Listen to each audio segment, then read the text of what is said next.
I've been wondering, does Duke Nukem actually carry gum with him ever?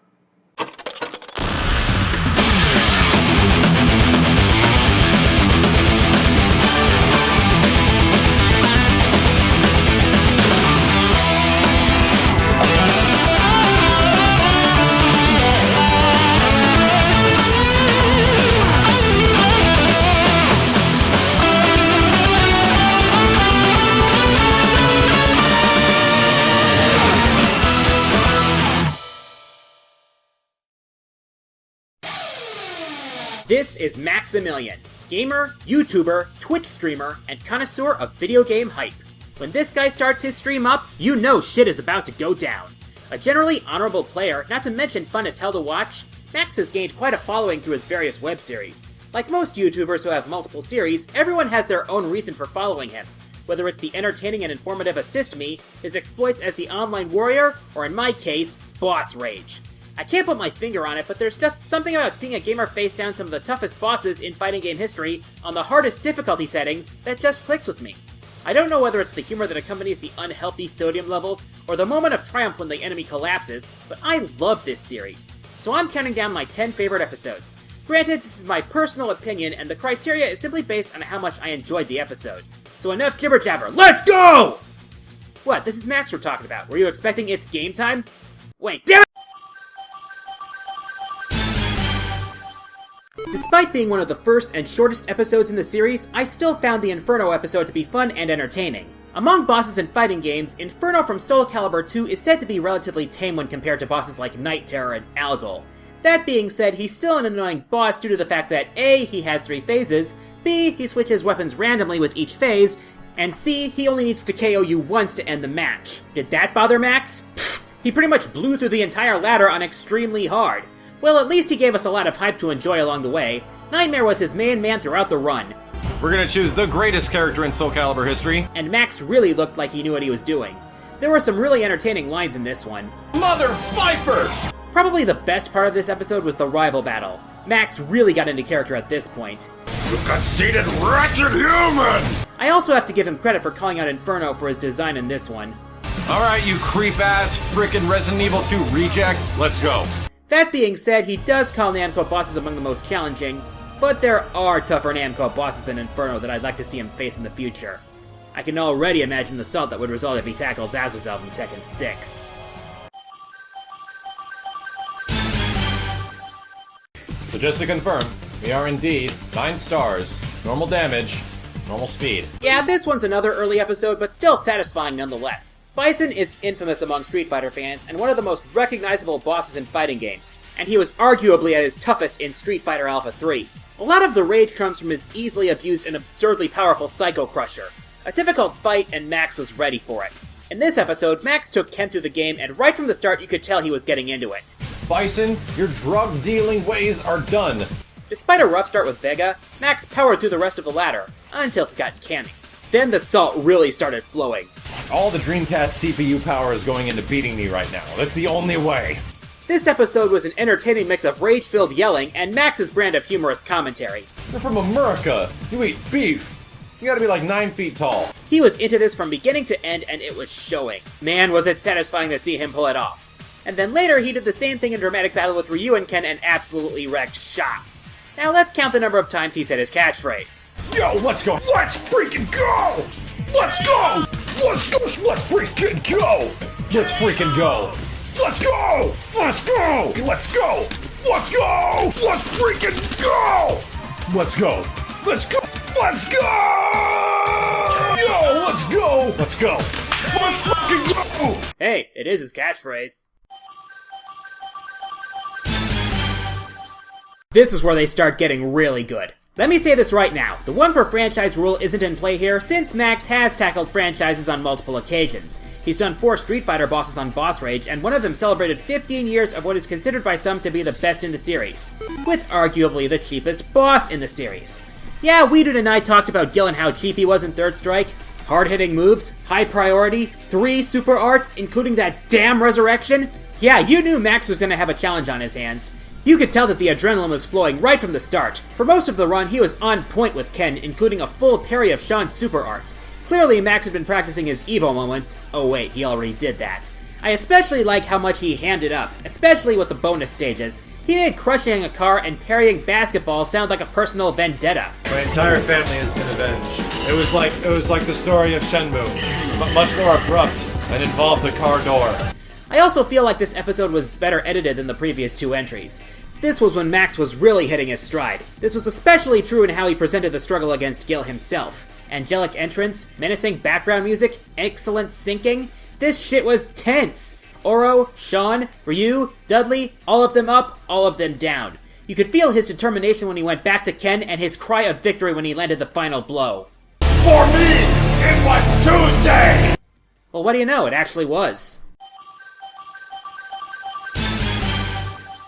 You'd think that someone who loves fighting games as much as Max would be totally into Smash Brothers, but until this episode, Max went on record saying that he had never finished a Smash Brothers game on his own. This was uncharted territory for the dude, and given the conditions of boss rage in the game itself, this was one of the toughest challenges in the history of boss rage. This episode was special as he presented his run like he would a young man's journey to manhood.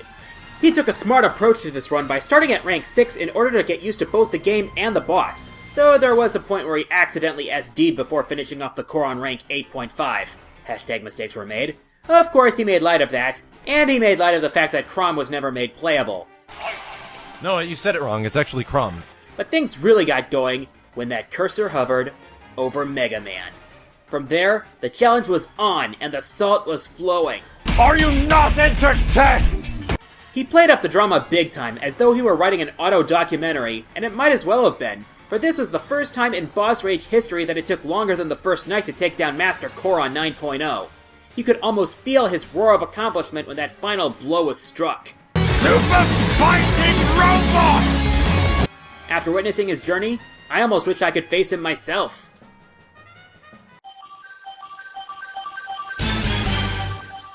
Hey, ever want to see a guy body a planet? It's official, we bodied the planet! Yeah, Asura's Wrath was unlike any other game played to date on Max's channel. Hey, Oscar, what's up? The Asura's Wrath episode? Only number 6? What? What dimension are you from? What?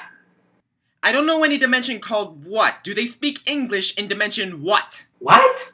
English, Mother Pfeiffer. Do you speak it? Yes! Then tell me why you put the Asura's Wrath episode at only number 6. I just like the other 5 episodes more. It's that simple. Damn, that's a good argument. While I'm here, mind if I help you out? Okay, I got time. Let's be honest here, an awesome DLC scenario deserves an awesome episode. And what better way for your game to get attention than a crossover with your most famous franchise? Not only did this scenario bring Ryu, complete with his evil form, into the game, but it also gave us a bout with Akuma and freaking Oni. Max was clearly having fun with this one. From the start, he was busting out clever one-liner after clever one-liner. Asura, is it? How about it, Careful? Who walks through a teleport? Who walks through a portal in time and just, hey, you want to fight? Suck all my fists! Oh my god, enemy! All the while, he was hyping over the game's cinematic spectacle. I gotta give the game credit. The Street Fighter IV heads-up display and quick-time events that mimic iconic moves was a nice touch. But things got more salty when Oni showed up. A lot of Max's on-screen defeats came at the hands of Oni. Max was hanging in there, but Oni proved to be a force from hell, pummeling Max again, and again, and again. The choice of music underscored his struggle at this point, which leads to the best part of the episode, the climax. As Dare from the Transformers animated movie started up, Max gave a hilariously over-the-top monologue that sounded like something from out of an 80s movie as cutscenes from the game played in the background. And once it hit the chorus, BAM! Can I take a moment to say how well Max synced the music here? That's a sign of the editing value that Boss Rage was achieving at this point. Meanwhile, Max's hype was growing by the second in the final QTEs of the episode. And that ending. I'm sorry, but no words could do it justice. Holy shit, I love this game! And I need to play this game. So what's stopping you?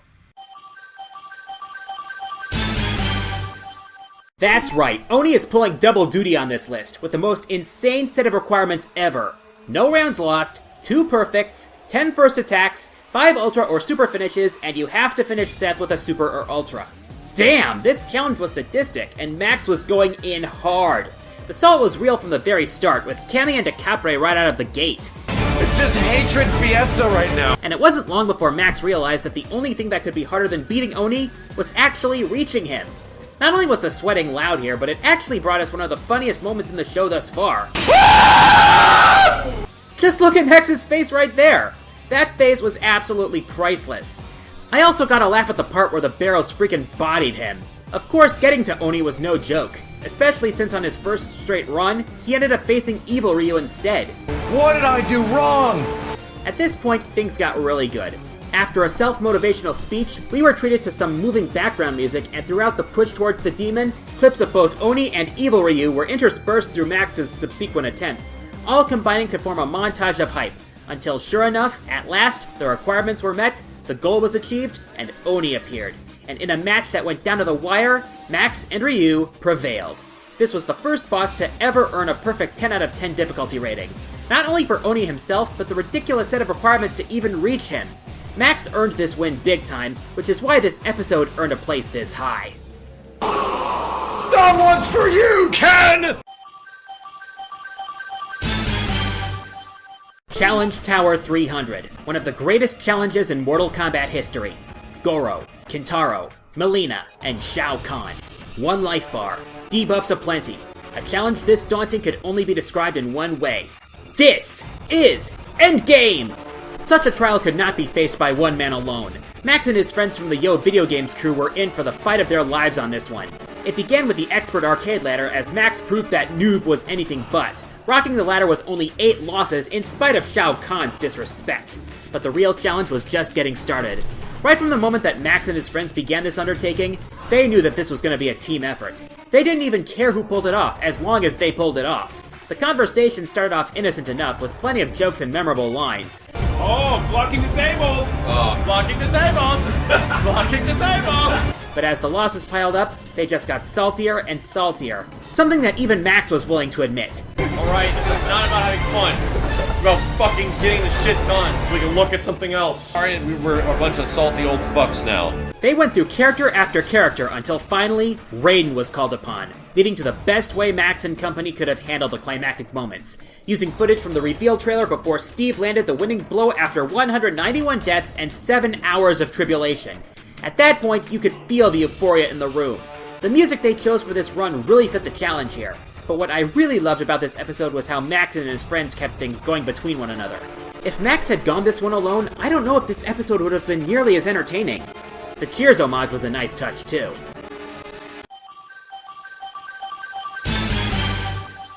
The revival of Killer Instinct may have launched in a free-to-play piecewise release, but it's grown to great levels of hype, and it's often said to be the only reason to own an Xbox One. However, in the twilight of its first season, it plagued gamers with one of the most frustrating secret bosses in recent years, Shadow Jago.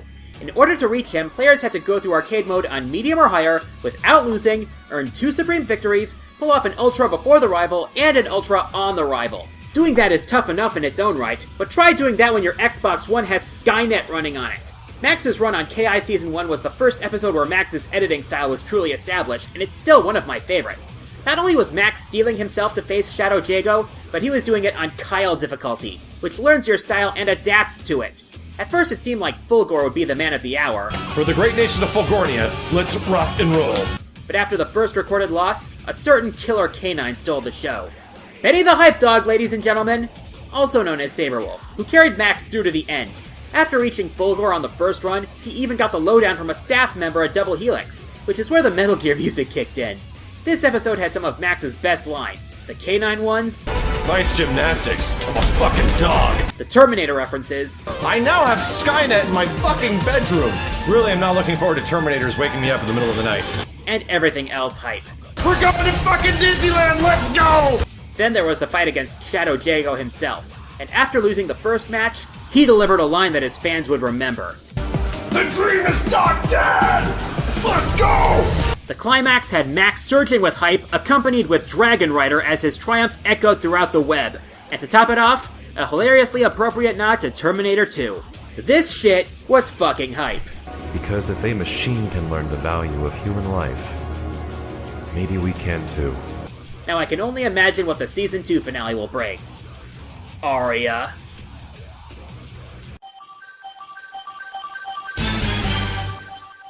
With all the hype that surrounds the vs. Capcom series, it's understandable why Capcom vs. SNK 2 would be swept under the rug. But those who have played the game know, God Rugal is no joke. But hey, it leads to some top-tier entertainment. This episode, hands down, had the best presentation. Right off the bat, with Max playing the whole news reporter shtick, we knew that this was going to be one for the books. The fighting took off like a roller coaster right from the start, giving us equal parts hype, rage, and Max's brand of witty, off-the-cuff humor. During the first run up the ladder, there were some choice moments, such as calling out Ryo. Alright, Rio! Fake-ass Street Fighter character. The humorous description of his team. So we got a dude from GQ, random boy looking for his dad, and Sakura roaming the streets just beating up assholes. And the encounter with... Yes! Yes! Yes! Leading to a bout with Akuma, with Rock Howard delivering the winning blow. But the real test was just beginning. Less was shown of the second run, but Max was on point, only to be let down with the arrival of Shin Akuma. Still a satisfying fight, followed by a well-deserving dig at Legend of Chun-Li. Be careful, kids. Winners don't watch that movie. And Betty making an appearance, complete with voice acting, adding some additional humor. And then the rage quits started piling up. But after 19 resets and an ominous message, Max buckled down big time, nailing finest KOs one after another. Until the true enemy appeared, leading to probably the best climax in the series to date. As Holding Out for a Hero started playing, Max was driven to bring the menace down. Even as the losses accumulated one by one, Max would not back down. Through close calls, hype matchups, and more, Max persevered, leading to the best edited ending thus far, with footage of the Garo intro followed by Rock Howard, the acolyte of hype himself, nailing the final coup de grace. The humor, the hype, and the presentation, especially with the new skits and the editing on the ending, were all top-notch. However, there was one episode I enjoyed more. Also, see if you can find the references to inside jokes in this episode.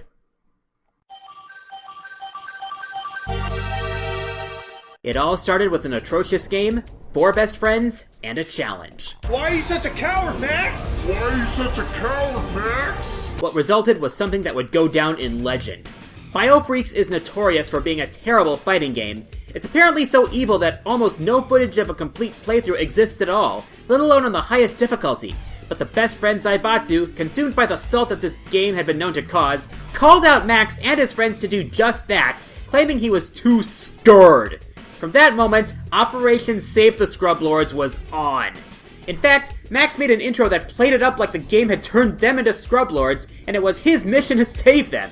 From the production values of the intro alone, we knew we were in for something special. What followed was probably the most intense playing of a game I've ever seen.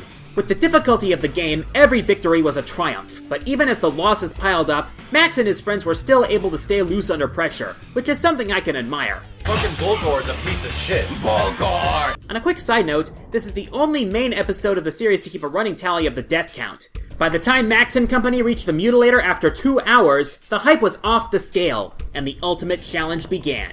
The choice of music turned from triumphant to ominous as the losses entered the triple digits, and the game seemed to screw over Max in every way possible. It was even starting to make him sick. It's making me fucking nauseous. But eventually, a hero emerged. Sapo. At first it seemed to get no better. Max was getting saltier by the second to the point that he was calling out the best friends himself. How did you even lose once? We took the evil from F.R.E.A.K.S out of them. And now you're salty. Now it's in me. It was at this point that Max's anger was boiling over, leading to a hilariously made skit where Benny witnessed Max's transformation into a Scrub Lord himself. But it was Benny's pep talk that brought him back, and in the end, Max pulled through. And the moment that Sapo delivered the final blow that sealed the victory, you could feel the celebration going on. After 6 hours and 195 grueling attempts, Max and his friends rose to the challenge, completing the greatest feat ever shown on his channel. This episode had it all. Max's brand of humor, excessive levels of hype and rage, great choices of music, excellent production, but what puts it at number 1 is the sheer effort that went into both the run and the episode. Take notes. This is why you don't doubt the dude. Sapo! Sapo! Praise Sapo! Praise the Sapo! Sapo! I'm the quarter guy, and if there's one thing you can take from a series like this, it's that no matter how hard things get, if you just keep at it, you can accomplish anything you set your mind to. Now, if you'll excuse me, I have some boss rage of my own to vent.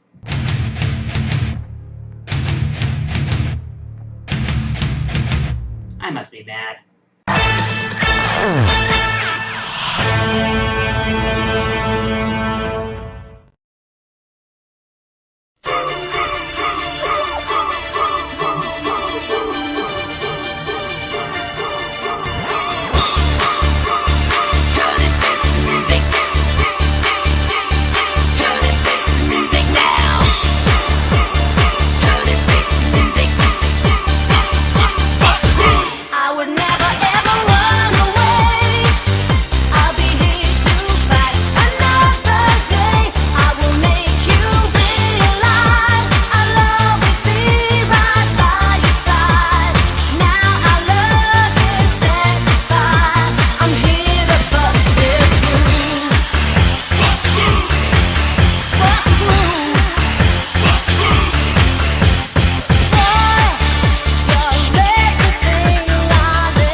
Hey everyone, thanks for watching. If you enjoyed the video, feel free to leave a like. If you have something to say, leave your comments below. I really appreciate them. If you want to see more, click the annotations for my playlists, and click that little subscribe button down there. I'm also on social media, and if you have some extra money and want to support the channel, you can donate to my Patreon. Trust me, I'll make it worth your while. Thanks again, and I'll see you next time.